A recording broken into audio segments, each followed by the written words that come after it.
tal? ¿Cómo están? Bienvenidas a un episodio más de esta serie Contemplando al Dios que cumple sus promesas.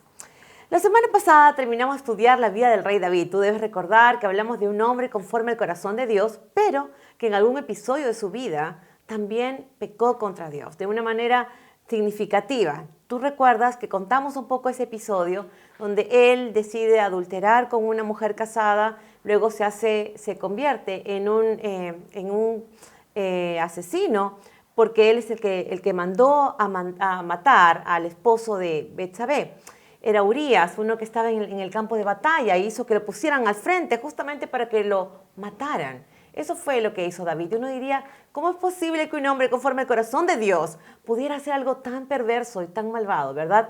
Y este episodio en la vida de David nos recuerda dos cosas importantes. Por un lado, nuestra vulnerabilidad y nuestra fragilidad y nuestra debilidad y tendencia al mal como seres humanos.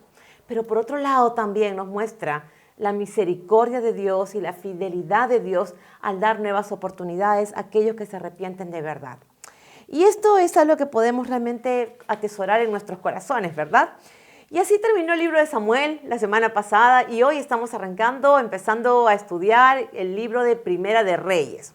Si tú nos acompañas por primera vez, si es que no has estado siguiéndonos en las semanas anteriores, déjame decirte que lo que estamos haciendo es extraer los principios de la palabra de Dios que se encuentran en la Biblia, ¿verdad? Que son vigentes y que son trascendentes y que son totalmente pertinentes para nuestras vidas el día de hoy. Y dicho esto, vamos a empezar a hablar hoy día acerca de un personaje que se llama Salomón. Salomón era el hijo del rey David y él lo sucedió en el trono. Y justo antes de que esto ocurriera, David habló con su hijo. Le dio algunas palabras importantes, ¿verdad? Y le dijo lo siguiente en Primera de Reyes 2, del 1 al 4. Dijo, en los últimos momentos de su vida, el rey David le recomendó a Salomón su hijo, estoy por recorrer la senda de todos los mortales. Ánimo y pórtate como todo un hombre. Cumple los mandamientos del Señor tu Dios y no te apartes de sus caminos. Sigue sus sendas y cumple con sus leyes y preceptos, tal y como están escritos en la ley de Moisés. Así prosperarás en todo lo que hagas y en todo lo que emprendas. Si lo haces, el Señor confirmará la promesa que me hizo cuando dijo, si tus hijos caminan por mis sendas y se comportan ante mí con veracidad y con todo su corazón y toda su alma, jamás te faltará un sucesor en el trono de Israel. ¿Te das cuenta? David estaba por morir y estas eran las últimas palabras que él quería dejarle en claro a su hijo. Él quería realmente aconsejarle lo mejor que podía. Fíjate que David no le dijo, esfuérzate por alcanzar tus sueños, logra ser un hombre exitoso, busca los mejores bienes materiales para tu vida. No le dijo eso. Le dijo que realmente si él ya estaba por morir, tenía que dejarle lo más valioso, lo más trascendente para su vida. ¿Y sabes qué? Y por eso fue que le encargó, le encomendó, le pidió que no se apartara de los caminos de Dios, que lo siguiera fielmente y que cumpliera la palabra de Dios, ¿no? Le dijo que estuviera permanentemente dedicando su vida porque de esta manera le iría bien en todo lo que él emprendiera. Ahora, la pregunta es, ¿por qué le aconsejó eso David a Salomón? ¿Porque David era un hombre religioso? ¿Porque era un hombre cucufato? ¿Porque estaba basándose en las tradiciones religiosas? No, de ninguna manera. David era un hombre de Dios. Y en su caminar con el Señor experimentó la grandeza del poder de Dios, la misericordia de Dios. ¿Y sabes qué? Lo que él quería era que su hijo viviera exactamente lo mismo. Él quería que su hijo pudiera experimentar lo que era esa relación personal con Dios. ¿Sabes qué? Nunca vio tan palpable David a Dios cuando enfrentó los momentos de mayor angustia en su vida, los momentos de mayor dolor en su vida. Fue cuando Dios se hizo totalmente evidente. David sabía que el mejor legado que le podía dejar a su hijo Salomón era transmitirle su fe en Dios. ¿Y por qué? Porque esto lo ayudaría en su vida. Él podría aprender de lo que eran los atributos de Dios, de lo que era el carácter de Dios, y eso lo ayudaría a ser un hombre de Dios, un hombre que estuviera conforme también a lo que Dios quería para él, al haberlo elegido como rey, ¿no? Yo te pregunto, si tú supieras que te queda muy corto tiempo de vida, imagínate que tú sabes que tienes un tiempo limitado de vida, ¿qué consejo les darías a las personas más cercanas a ti? ¿Qué te gustaría decirles, por ejemplo, a tus hijos, a tus sobrinos, a tus nietos, a tus padres o a las personas que estén cerca de ti? ¿Qué tipo de legado quisieras dejar para las siguientes generaciones? Piénsalo. Piénsalo por un momento. ¿Qué te gustaría decirles? ¿Cuáles serían tus palabras finales para aquellas personas que amas tanto? David murió y Salomón ocupó el trono, ¿verdad? Y como era de esperarse, al principio sí consideró los consejos de su padre. Esto es lo que leemos en Primera de Reyes 3:3. Dice, Salomón amaba al Señor y cumplía los estatutos ordenados por su padre David. El texto nos dice claramente que él amaba al Señor y por eso obedecía los mandatos, las órdenes que Dios le había dejado y que su padre le había dicho justamente que no se apartara de ellas, ¿no? Pero ¿sabes qué? Cuando estaba él ejerciendo su reinado, se dio cuenta de su incapacidad, de su falta de experiencia para gobernar a un pueblo tan numeroso como era el pueblo de Israel. Entonces él decidió elevar una petición a Dios. Y vamos a escuchar con detenimiento qué fue lo que le dijo. En Primera de Reyes 3, del 6 al 9. Entonces Salomón dijo, tu misericordia siempre acompañó a tu siervo, mi padre David, porque se condujo delante de ti con sinceridad y fue un hombre justo y te entregó su corazón. Tú has sido misericordioso con él porque le has concedido que un hijo ocupe su trono, como hoy podemos verlo. Ahora, Señor y Dios mío, tú me has puesto en el trono que ocupó mi padre David. Reconozco que soy muy joven y que muchas veces no sé qué hacer.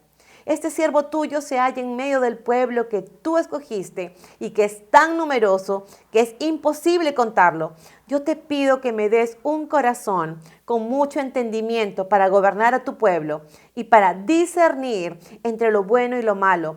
Porque ¿quién es capaz de gobernar a este pueblo tan grande?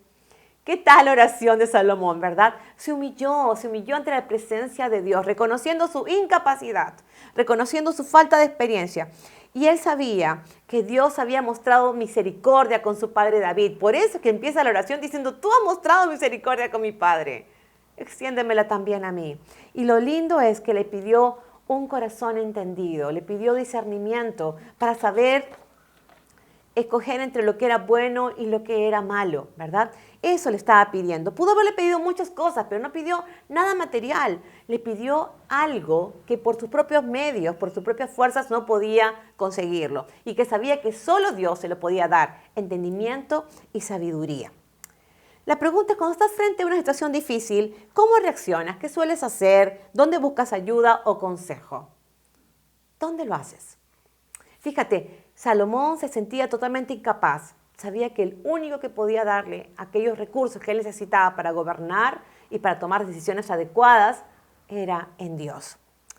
¿Y sabes qué? Quiero que pienses por un momento. Dios, siendo el Dios del universo, es el que puede capacitarnos con lo que nos haga falta, sabiduría, entendimiento, para llevar a cabo las tareas que Él mismo nos ha encomendado, en cualquiera sea nuestra situación, ¿verdad? Como en condición de estudiantes, de profesionales, de trabajadoras, de amas de casa, de esposas, de madres, de hijas. No importa en la condición que estemos, siempre vamos a tener responsabilidades que cumplir. Y Dios está dispuesto a darnos los recursos que sean necesarios para llevar a cabo estas tareas. ¿Sabes qué? No existe ninguna tarea, ninguna responsabilidad que Dios nos pida que hagamos y en la cual Él mismo no nos capacite. De una manera práctica, el Señor nos ha dejado la Biblia, que es un manual de vida. Es un manual de vida que nos da principios de vida que nos ayudan a saber cómo conducirnos en forma adecuada, cómo actuar frente a los desafíos diarios de la vida. Salomón, de acuerdo a lo que describe la Biblia, llegó a ser el hombre más sabio de la tierra. Y fue precisamente por su sabiduría que alcanzó fama de las naciones vecinas, tanto así que venían de diferentes lugares para escuchar sus consejos y sus palabras de sabiduría.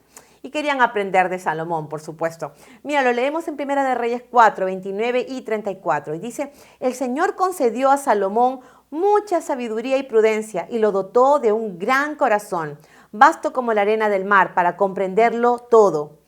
Tanta era la fama de su sabiduría que de todos los pueblos y reinos llegaba gente a escuchar sus sabias palabras. ¿Te imaginas personas llegando de todas las naciones, de todos los pueblos, para escuchar a Salomón? Y sabes que hasta ahí pareciera que todo marchaba bien en la vida de Salomón, ¿verdad? Sin embargo, en algún momento, Salomón se olvidó de los principios que David, su padre, le había pedido que no se alejara, sino que por el contrario, que los considerara en su vida y que los cumpliera. ¿Y sabes qué? Eran mandatos que tenían relación directamente con lo que Dios le había pedido a los reyes que ocuparan el trono. Y yo quiero que tú veas qué cosa es lo que Salomón conocía bien y qué es lo que finalmente hizo. En Deuteronomio 17, 16, 17 dice, ese rey, el rey que se elija, ¿verdad? No deberá aumentar el número de sus caballos, ni hará que ustedes como pueblo vuelvan a Egipto solo para adquirir más caballos, porque el Señor les ha dicho que nunca más vuelvan por ese camino, para que su corazón no se desvíe. Tampoco deberá tomar para sí muchas mujeres, ni amontonará para sí oro y plata en abundancia. Tenían restricciones claras, ¿verdad? Algunos límites que había puesto Dios, sobre todo para aquellas personas que iban a gobernar el pueblo de Israel. Y de hecho que Salomón lo conocía, ¿verdad? Y decía ahí claramente el texto que Salomón no debía tener contacto con los egipcios. ¿Por qué? Porque de allí los había sacado precisamente Dios, los había sacado de la esclavitud, ¿verdad? Y les había dado libertad. Y el Señor dijo, ya no vuelvan allá, ¿no? Por nada, ni siquiera para obtener cosas buenas para ustedes, a sus ojos, ¿no? Y le dijo también que no se relacionaran con mujeres extranjeras, porque tarde o temprano iban a desviar su corazón de Dios, ¿no? Tarde o temprano haría que ellos pudieran desviarse y adorar a otros dioses, con minúscula, por supuesto. ¿Y sabes qué? Salomón, conociendo bien esto, no hizo ni uno ni otro. Fíjate en Primera de Reyes 11, 1 y 4. Pero el rey Salomón, además de amar a la hija del faraón, ya se había involucrado allí con una persona que era egipcia, ¿verdad? Se enamoró de muchas mujeres extranjeras. Algunas eran de Moab, otras eran de Edom, de Sidón y de los hititas. Cuando Salomón envejeció, sus mujeres lo hicieron adorar a dioses ajenos y a diferencia de David, su padre, su corazón dejó de ser perfecto ante el Señor, su Dios. ¿Sabes qué, amada querida? No se puede decir que uno ama a Dios y vivir rompiendo los principios de la palabra de Dios. No se puede. No se puede creer que es posible vivir en desobediencia a Dios y ser feliz, porque no existe forma de lograr la felicidad fuera de Dios. Lo que tal vez puedas experimentar ahora como momentos de alegría, de confort, de placer, de emoción, pero lo que tú puedes estar segura es que no vas a lograr tener una vida llena de paz ni de gozo. ¿Sabes por qué? Porque si tú dejas de lado a Dios, vas a vivir de acuerdo a tus emociones, de acuerdo a tus criterios, de acuerdo a lo que tú crees que es mejor para ti, pero tarde o temprano vas a darte cuenta que eso que estás viviendo es pasajero, es temporal, y vas a terminar sin paz y sin gozo. Y no hablo de una tranquilidad momentánea, hablo de paz que puede ser inclusive en medio de la tormenta. Y hablo de gozo que está por encima de las circunstancias que te causan alegría. Eso solamente lo puede producir Dios. Y ¿sabes qué? Es lamentable ver cómo terminó la vida del hombre más sabio que haya existido en el mundo. Él tenía, además de discernimiento, él podía darse cuenta de lo que era bueno y lo que era malo, ¿verdad?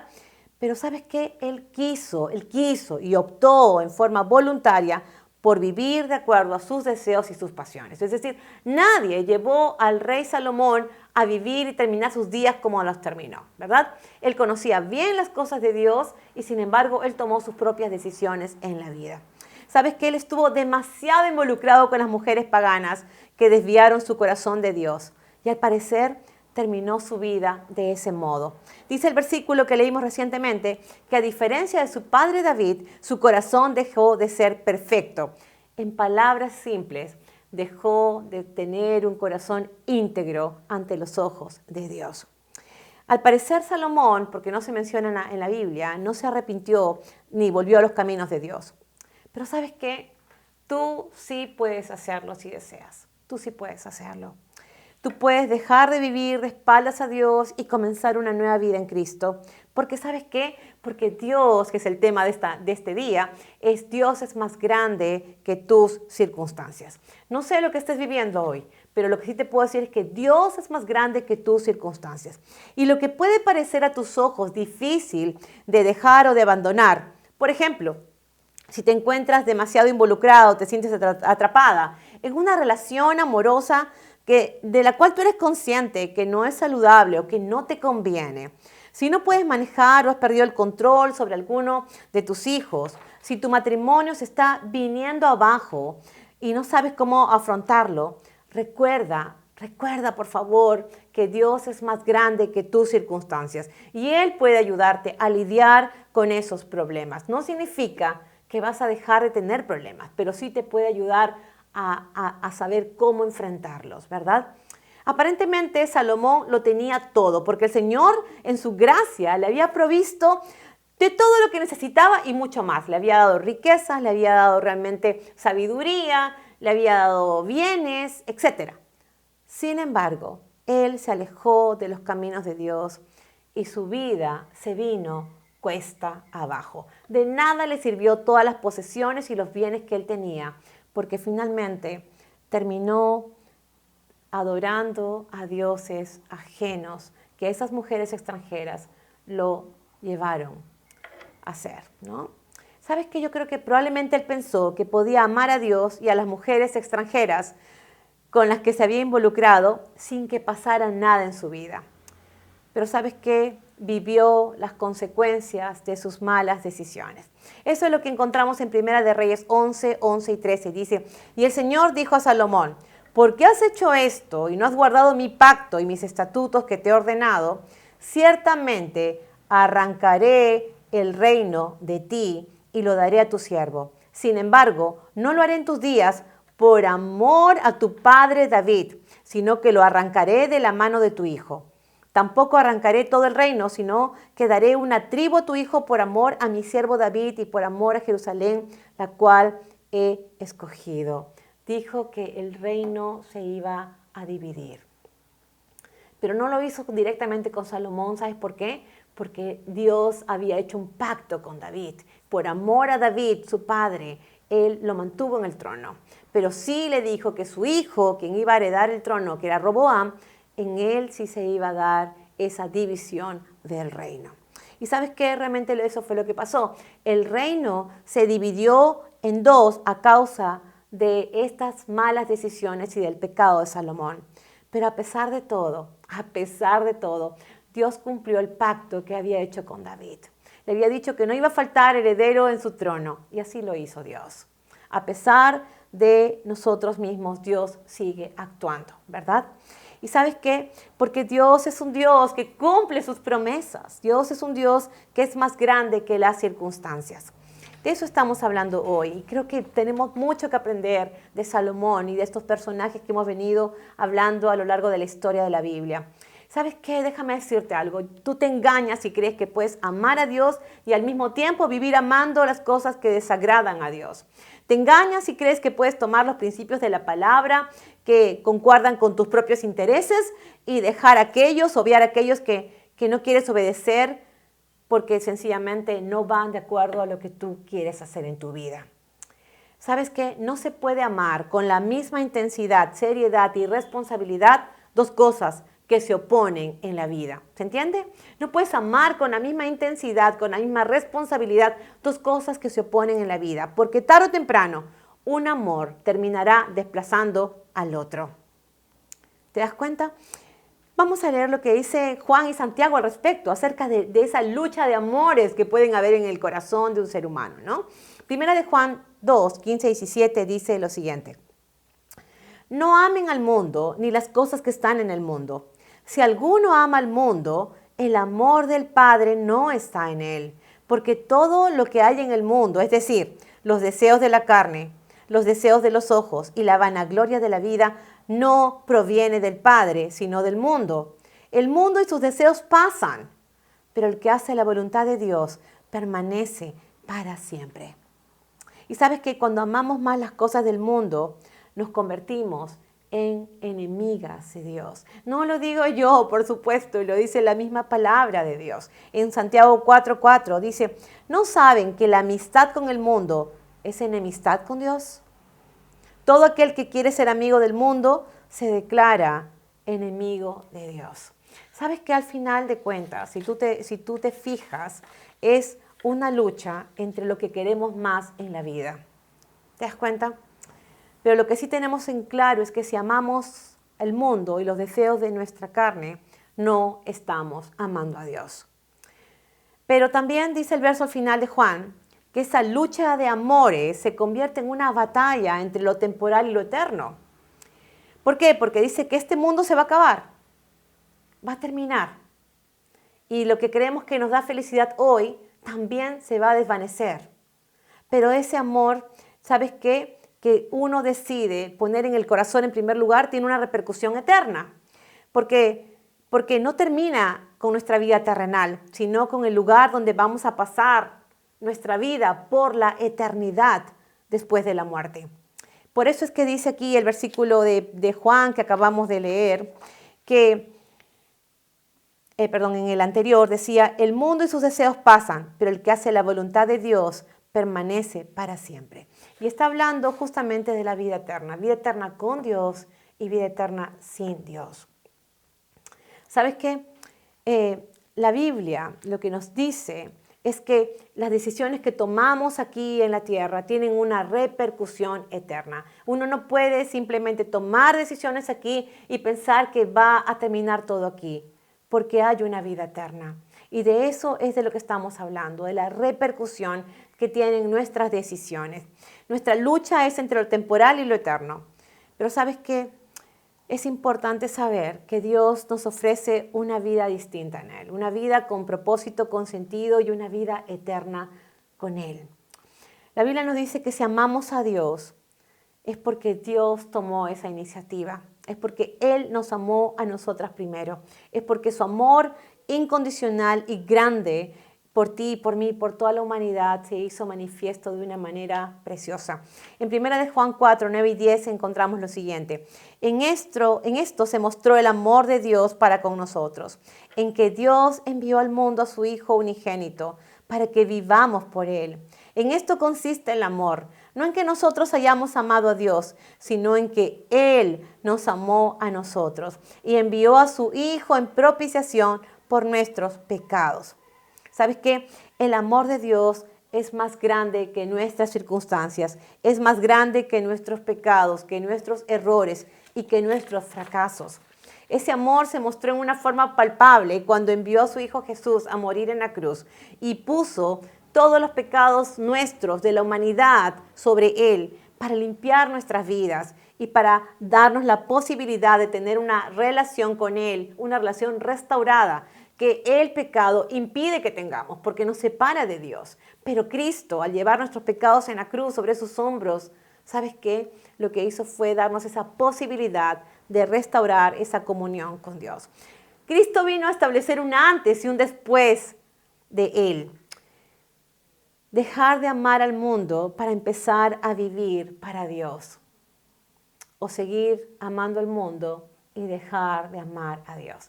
Es una lucha de amores. Tú tienes que tomar una decisión. O sea, no se puede amar al mundo y amar a Dios al mismo tiempo. Porque como hablábamos, un amor siempre va a desplazar al otro. Le pasó a Salomón. Salomón pensó que podía seguir amando a Dios y seguir amando a esas mujeres extranjeras y que nada pasaría en su vida. Pero ese amor hacia ellas los llevó a salir de los caminos de Dios. Dios, por amor a ti y a mí, puso a Jesús, dice el versículo que leímos, como propiciación por nuestros pecados. ¿Qué significa eso? En palabras simples, es el acto de Jesús de poner su vida a cambio de la nuestra y llevar todo el pecado de la humanidad. ¿Y sabes qué hace esto? Hizo que la misericordia de Dios nos alcanzara. ¿Para qué? Para que no seamos condenadas por la eternidad, sino que tengamos vida eterna con Él. Eso es lo que hizo Cristo. Ese es el más grande amor que puede ser manifiesto de una manera palpable. Que no solo tiene que ver con nuestra vida terrenal, sino también con nuestra vida eterna. Esta vida es pasajera, es pasajera. Por eso vale la pena pensar en lo que viene por delante. En 1 de Juan 5, 11 y 12 dice, y este es el testimonio, que Dios nos ha dado vida eterna, y esta vida está en su Hijo, Jesucristo. El que tiene al Hijo, tiene la vida. El que no tiene al Hijo de Dios, no tiene la vida. ¿Te das cuenta? La vida eterna tiene que ver con la muerte de Cristo. O lo aceptas por fe y empiezas una nueva relación con Dios y decides amarlo por encima de todo, o no. Es una decisión que tenemos que tomar todos en algún momento en nuestra vida. La pregunta es, ¿qué amas más en tu vida?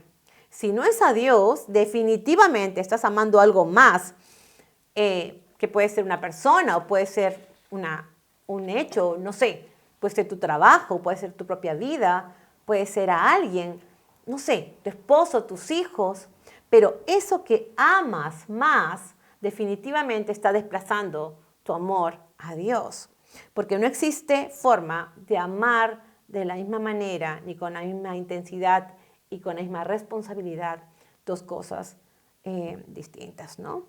Ahora, si decides amar a Dios por encima de todo y de todos, eso va a implicar un cambio en tu vida, un cambio definitivo en tu vida. ¿Por qué?